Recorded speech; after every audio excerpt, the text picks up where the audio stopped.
ദൈവ തിരുനാമത്തിന് മഹത്വം.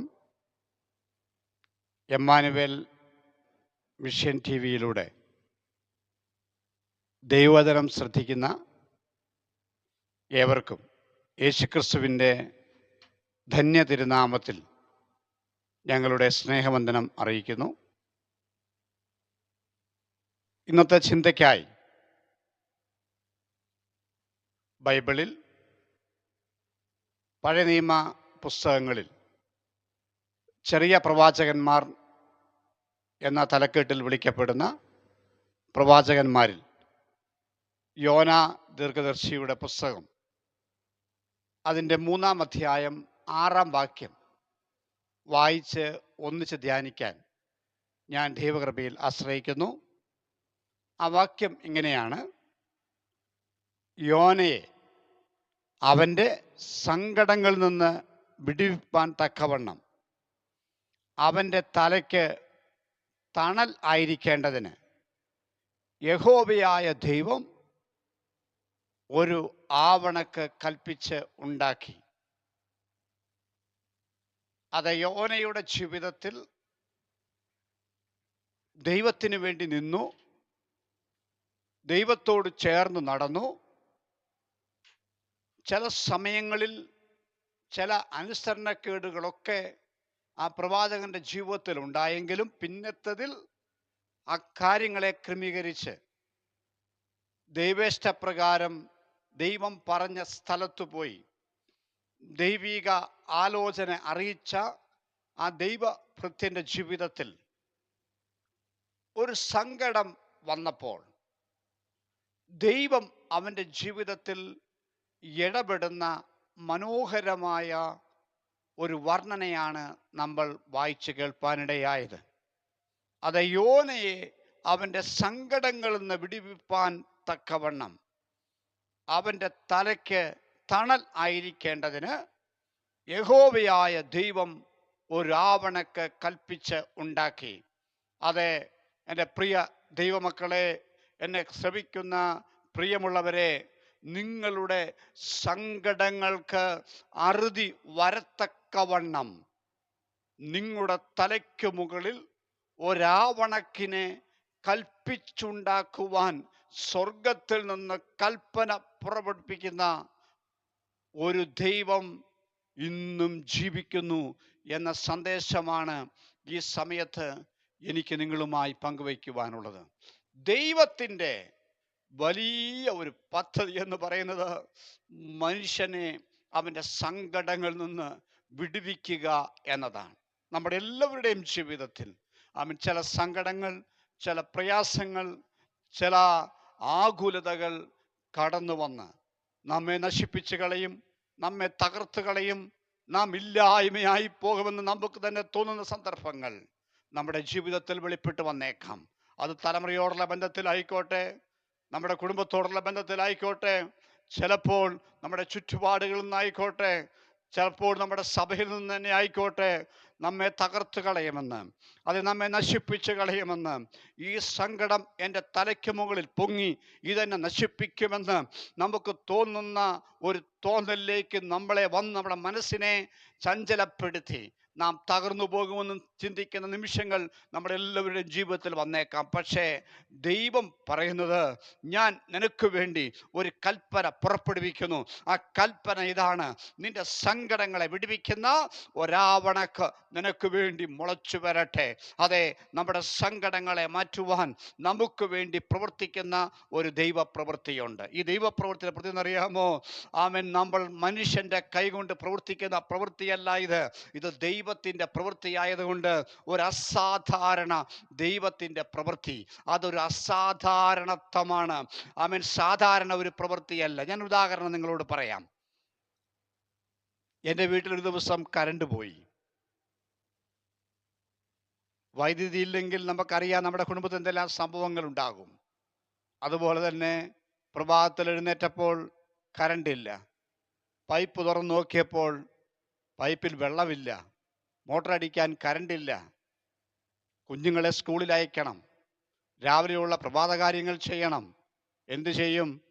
അപ്പോൾ ഞാനും എൻ്റെ വൈഫും കൂടി പെട്ടെന്ന് ഒരു കാര്യം പ്ലാൻ ചെയ്തു. വീട്ടിലുണ്ടായിരുന്ന ബക്കറ്റുകളൊക്കെ എടുത്ത് കിണറിനടുത്ത് കൊണ്ടുപോയി വെച്ചു. കപ്പിയും ബക്കറ്റൊക്കെ റെഡിയാക്കി, കയറൊക്കെ റെഡിയാക്കി ആ ബക്കറ്റിലൊക്കെ വെള്ളം കോരി നിറച്ചു. എന്നിട്ട് ബാത്റൂമിലും വാഷ് ബേസിൻ്റെ അടുത്തും സിങ്കിൻ്റെ അടുത്തും എല്ലാം കൊണ്ടുപോയി വെച്ചു. കാരണം പിള്ളേർ എഴുന്നേറ്റ് വന്ന് സ്കൂളിൽ പോകാൻ റെഡിയാകുമ്പോൾ അവർക്കെല്ലാം വെള്ളം ആവശ്യമുണ്ടല്ലോ. കുഞ്ഞുങ്ങളൊക്കെ എഴുന്നേറ്റു, പല്ലൊക്കെ തേച്ചു, അവർ ഭക്ഷണമൊക്കെ കഴിക്കാൻ ആരംഭിക്കാനുള്ള സമയമായി. ഈ സമയത്ത് പെട്ടെന്ന് കരണ്ട് അങ്ങ് വന്നു. പെട്ടെന്ന് കരണ്ട് വന്നപ്പോൾ ഓടിപ്പോയി മോട്ടറടിച്ചു. ദാ പൈപ്പിൽ ഇഷ്ടം പോലെ വെള്ളം, ടാങ്ക് നിറഞ്ഞു, വെള്ളം ഇഷ്ടം പോലെ. അപ്പോൾ ഈ കുഞ്ഞുങ്ങൾക്ക് ഒരു ചോദ്യം, പപ്പേ എന്തിനാണ് ഈ ബക്കറ്റിൽ വെള്ളം വെച്ചിരിക്കുന്നത്? എന്തിനാണ് വാഷ് ബേസിൻ്റെ അടുത്ത് വെള്ളം വെച്ചിരിക്കുന്നത്? എന്തിനാണ് ബാത്റൂമിൽ വെള്ളം വെച്ചിരിക്കുന്നത്, ബക്കറ്റിലൊക്കെ നിറച്ചു വെച്ചിരിക്കുന്നത്? അതെ, അപ്പോഴാണ് മനസ്സിലായത്, കരണ്ട് വന്നു കഴിഞ്ഞപ്പോൾ ഞങ്ങൾ അധ്വാനിച്ച അധ്വാനമൊക്കെ വെറുതെയായിപ്പോയി. ഇതുപോലെയാണ് ദൈവത്തിൻ്റെ പ്രവൃത്തിയുടെ അസാധാരണത്വം എന്ന് പറയുന്നത്. എന്ന് പറഞ്ഞാൽ ദൈവം നമുക്ക് വേണ്ടി പ്രവർത്തിച്ചാൽ, നാം പരിശ്രമിച്ച് നമ്മുടെ കാര്യങ്ങളെ ശരിയാക്കാൻ, നമ്മുടെ പ്രശ്നങ്ങളെ പരിഹരിക്കാൻ നാം അധ്വാനിച്ച് കഷ്ടപ്പെടുന്ന കഷ്ടപ്പാടുണ്ടല്ലോ, അതെല്ലാം വെറുതെ എന്ന് തോന്നത്തക്ക രീതിയിൽ, ഞാൻ വെറുതെ അധ്വാനിച്ചു എന്ന് എനിക്ക് തോന്നത്തക്ക രീതിയിൽ ദൈവത്തിൻ്റെ പ്രവൃത്തി വരുമ്പോൾ അതൊരു അസാധാരണ പ്രവൃത്തിയാണ്. ആ നമ്മുടെ കൈയുടെ വേല കൊണ്ടല്ല, മറിച്ച് ദൈവം നമുക്ക് വേണ്ടി പ്രവർത്തിക്കും. ഞാൻ പ്രിയമുള്ളവരെ, ഞാൻ വിളിച്ചു പറയട്ടെ, എന്നെ കേൾക്കുന്ന പ്രിയമുള്ളവരെ, നിങ്ങളുടെ ജീവിതത്തിൽ നിങ്ങൾ ഏതെങ്കിലും ഒരു സങ്കടത്താൽ, ഒരു ഭാരത്താൽ പ്രയാസപ്പെടുന്ന ഒരു വ്യക്തിയാണോ? നിങ്ങളുടെ തലമുറയോടുള്ള ബന്ധത്തിൽ, അതല്ലെങ്കിൽ നിങ്ങളുടെ കുടുംബത്തിൽ, നിങ്ങളുടെ ജോലി സ്ഥലത്ത്, നിങ്ങളുടെ ചുറ്റുപാടിൽ, ദൈവമേ ഈ പ്രശ്നത്തിൽ നിന്ന് ആര് എന്നെ വിടുവിക്കും? ഈ അധികാരികളോട് ആര് സംസാരിക്കും? എനിക്ക് വേണ്ടി ഈ കേസ് ആര് നടത്തും?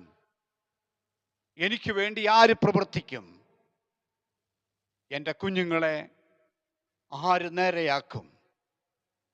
അങ്ങനെ ഹൃദയത്തിൽ ചില സങ്കടങ്ങൾ, ചില വേദനകൾ നിറഞ്ഞ്, ദൈവമേ എന്നെ ആര് സഹായിക്കുമെന്ന് ചിന്തിക്കുന്ന ഒരു വ്യക്തിയാണെങ്കിൽ, പ്രിയമുള്ള സഹോദര, പ്രിയമുള്ള സഹോദരി, നിങ്ങളോട് ദൈവത്തിനൊരാലോചനയുണ്ട്. ആ ആലോചന മറ്റൊന്നുമല്ല, ഞാൻ നിനക്ക് വേണ്ടി പ്രവർത്തിക്കും. ആർക്കും തടുക്കാനാവാത്ത ഒരു പ്രവൃത്തി. ഞാൻ പ്രാരംഭത്തിൽ പറഞ്ഞതുപോലെ അത് ഒരു അസാധാരണ ദൈവപ്രവൃത്തി. അസാധാരണ ദൈവപ്രവൃത്തി വെളിപ്പെടുമ്പോൾ നാം ഇത്രയും ചെയ്ത പരിശ്രമങ്ങൾ നമുക്ക് തന്നെ തോന്നും വെറുതെയായിപ്പോയി. അയ്യോ, ദൈവം ഇങ്ങനെ പ്രവർത്തിക്കുമായിരുന്നെങ്കിൽ ഞാൻ ഇത്രയും ബന്ധപ്പെടണ്ടായിരുന്നു, ഞാൻ ഇത്രയും കരയുണ്ടായിരുന്നു, ഞാൻ ഇത്രയും സങ്കടപ്പെടണ്ടായിരുന്നു. കാരണം ദൈവത്തെ അറിഞ്ഞ ഒരു വ്യക്തി പറയുന്നത് എന്താണെന്നറിയാമോ? ദൈവം ചെയ്തു തന്നാൽ അതിൻ്റെ പൂർണ്ണതയിൽ ദൈവം ചെയ്യും. ദൈവം ചെയ്തു തന്നാൽ നമുക്ക് തൃപ്തി വരുവോളം ദൈവം ചെയ്യും. എന്താണ് തൃപ്തി എന്ന് പറഞ്ഞാൽ എന്നറിയാമോ? നമ്മൾ മതിയെന്ന് പറയത്തക്കവണ്ണം ഒരാഹാരം കഴിക്കാൻ നമ്മൾ പോയിരുന്നാൽ, നമ്മൾ ഭക്ഷണം കഴിച്ചിട്ട് വയറ് നിറയുമ്പം പറയും, മതി, തൃപ്തിയായി, വയറ് നിറഞ്ഞു. ദൈവത്തിൻ്റെ പ്രവൃത്തി അങ്ങനെയാ മക്കളെ. ദൈവം നമുക്ക് വേണ്ടി ചെയ്യുന്നത് അങ്ങനെയാ. ദൈവം ചെയ്യാൻ തുടങ്ങിയാൽ, നമുക്ക് വേണ്ടി പ്രവർത്തിച്ചാൽ നമുക്കത് തൃപ്തിയായിത്തീരും. എന്നെ കേൾക്കുന്ന പ്രിയമുള്ളവരെ, ദൈവത്തിൻ്റെ ഒരു പ്രവൃത്തി നമ്മുടെ ജീവിതത്തിൽ വെളിപ്പെടും. അപ്പോസ്തല പ്രവൃത്തിയിൽ നാം വായിക്കുമ്പോൾ നാം ഇപ്രകാരം ഒരു വാക്യം വായിക്കുന്നു. അപ്പോസ്തല പ്രവൃത്തി അതിൻ്റെ 7-ാം അധ്യായത്തിൽ നാം ഇങ്ങനെ വായിക്കും, യോസേപ്പിനെ അവൻ്റെ സകല സങ്കടങ്ങളിൽ നിന്നും യോസേപ്പിനെ അവൻ്റെ സകല സങ്കടങ്ങളിൽ നിന്നും ദൈവം വിടുവിച്ചു. അതെ, സകല സങ്കടങ്ങളിൽ നിന്നും നമ്മെ വിടുവിക്കുന്ന ഒരു ദൈവപ്രവൃത്തിയെക്കുറിച്ചാണ് ഞാൻ നിങ്ങളോട് സംസാരിക്കുന്നത്. നിങ്ങളുടെ ജീവിതത്തിൻ്റെ സകല മണ്ഡലങ്ങളെയും അതിൻ്റെ സകല ഭാരങ്ങളെയും മാറ്റി സന്തോഷത്തിൻ്റെ, ആഹ്ലാദത്തിൻ്റെ ഒരുടുപ്പ് നിങ്ങളെ അണിയിക്കാൻ ദൈവത്തിന് ഒരു പദ്ധതിയുണ്ട്. അതിന് നാം ചെയ്യേണ്ടത് ദൈവത്തിലേക്ക് തിരിയുക എന്നതാണ്. ദൈവത്തെ അന്വേഷിക്കുന്ന ബുദ്ധിമാനുണ്ടോ എന്ന് ദൈവം സ്വർഗത്തിൽ നിന്ന് നോക്കുന്നു എന്നാണ് ദൈവത്തിൻ്റെ വചനം പറയുന്നത്. ദൈവത്തെ അന്വേഷിക്കാൻ, ദൈവത്തെ തേടാൻ നമുക്ക് സ്വർഗത്തിൽ നിന്ന് ഒരു കൽപ്പനയുണ്ട്. ഞാൻ പ്രാരംഭത്തിൽ പറഞ്ഞു, യോന നല്ല ഒരു ദൈവത്തിൻ്റെ ദാസനായിരുന്നു. ദൈവത്തിൻ്റെ വാക്ക് അവൻ കേട്ടു. എന്നാൽ അവൻ്റെ ജീവിതത്തിലെ ചില പ്രയാസങ്ങൾ, മനസ്സിനെ അലട്ടിയ ചില സങ്കടങ്ങൾ വന്നപ്പോൾ ദൈവത്തെ അനുസരിക്കാതെ അവൻ ദിശ മാറിപ്പോയി. പക്ഷെ പിന്നത്തതിൽ ദൈവിക ഇടപെടൽ അവൻ്റെ ജീവിതത്തിൽ വന്നപ്പോൾ അവൻ മടങ്ങി ദൈവസന്നിധിയിൽ വന്ന് നെടുമ്പാട് വീണ് ദൈവത്തോട് നിലവിളിച്ച് അവൻ്റെ ദൗത്യത്തിലേക്ക് തിരികെ വന്നതുപോലെ നിങ്ങളോട് എനിക്ക് പറയാനുള്ള ദൈവിക ആലോചന, നമ്മുടെ സങ്കടങ്ങൾ മാറും, നമ്മുടെ പ്രയാസങ്ങൾ മാറും, നമ്മുടെ ആകുലതകൾ മാറും. നമ്മൾ ഇന്ന് ദൈവത്തിലേക്ക് തിരിയണം, ദൈവത്തിലേക്ക് തിരിച്ചു വരണം. അതെ, നമ്മുടെ ആശ്രയം ദൈവത്തിലേക്ക് വെപ്പാൻ ഇടയായിത്തീരണം. എങ്ങനെയാണ് ദൈവത്തിലേക്ക് നമ്മുടെ ആശ്രയം വ്യക്തിമേൻ മാറി വരുന്നത്? എന്നെ കേൾക്കുന്ന നിങ്ങൾ ദൈവത്തോട് സംസാരിക്കാൻ തുടങ്ങണം. അതിന് നമ്മൾ പറയുന്ന മറ്റൊരു വാക്കാണ് പ്രാർത്ഥന. ദൈവത്തോട് പ്രാർത്ഥിക്കാൻ ആരംഭിക്കണം. ദൈവത്തോട് ഒന്നിച്ച് സമയങ്ങളെ വേർതിരിപ്പാൻ നിങ്ങൾ സമയം കണ്ടെത്തണം. അതെ, ദൈവസന്നിധിയിൽ ആര് ദൈവത്തോട് ചേർന്ന് നടക്കുന്നോ അവരുടെ ജീവിതത്തിൽ അസാധാരണമായ ദൈവപ്രവൃത്തികളെ ചെയ്യുവാൻ ദൈവം സദാസന്നദ്ധനാണ്. അത് ഞങ്ങൾക്കെല്ലാവർക്കും, എനിക്ക് അനേകം ഉദാഹരണങ്ങൾ നിങ്ങളോട് പങ്കുവെക്കാൻ സാധിക്കും. ദൈവം എൻ്റെ ജീവിതത്തിൽ ചെയ്ത അനേകം അത്ഭുതങ്ങൾ, അനേകം ദൈവപ്രവൃത്തികൾ, അതേ, സങ്കടപ്പെട്ടിരുന്ന സമയത്ത്, പ്രയാസത്തിലായിരുന്ന സമയത്ത് ദൈവം ഇടപെട്ട അനേകം അനുഭവങ്ങൾ നിങ്ങളുമായി എനിക്ക് പങ്കുവെക്കാൻ സാധിക്കും. അതൊന്നും ഓരോന്നായി പറയാൻ ഞാനിപ്പോൾ സമയമെടുക്കുന്നില്ലെങ്കിലും ഒരു വാക്ക് പറയട്ടെ. ജീവിതത്തിൻ്റെ അനുഭവത്തിൽ നിന്ന് പറയാം. ദൈവത്തെ സേവിക്കുന്നവർക്ക്,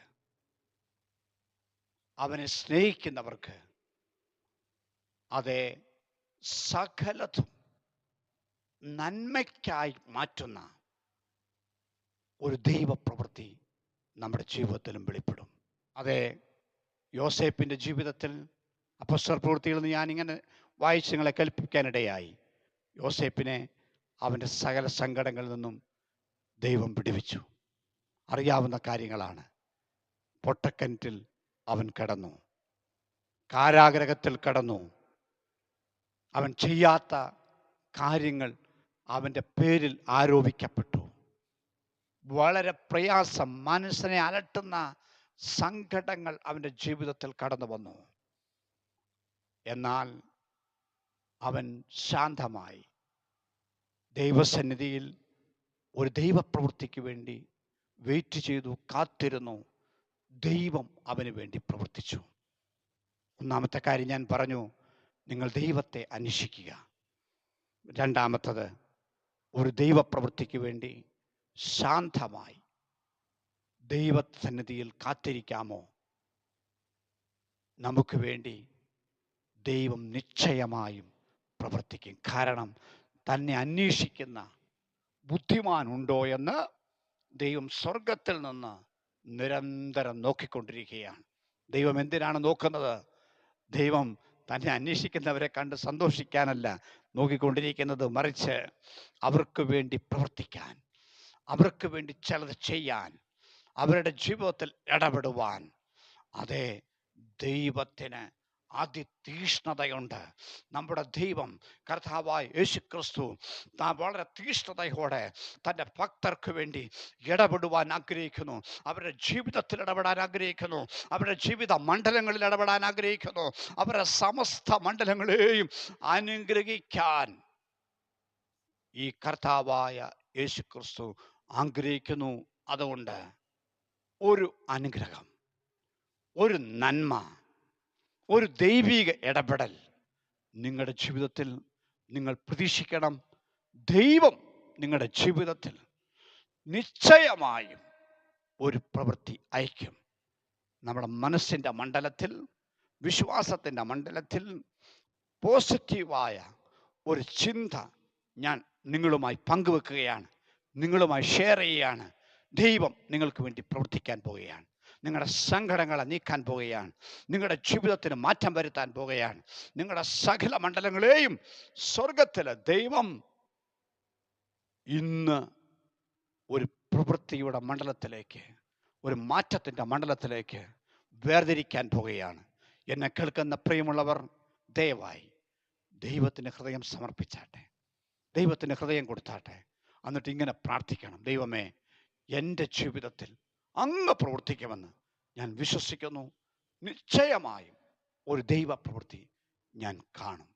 ഞങ്ങൾ നിങ്ങൾക്ക് വേണ്ടി പ്രാർത്ഥിക്കുന്നു. എമ്മാനുവേൽ മിഷൻ ടീമിൻ്റെ പ്രവർത്തകരും ദൈവസഭയും ഈ വചനം കേൾക്കുന്ന എവർക്ക് വേണ്ടിയും നിരന്തരമായി പ്രാർത്ഥനയിലായിരിക്കുന്നു. ഞങ്ങളുടെ പ്രാർത്ഥന ഈ വചനം കേട്ട നിങ്ങളോട് കൂടെയുണ്ട്. നിശ്ചയമായും ഞങ്ങൾ നിങ്ങൾക്ക് വേണ്ടി പ്രാർത്ഥിക്കും.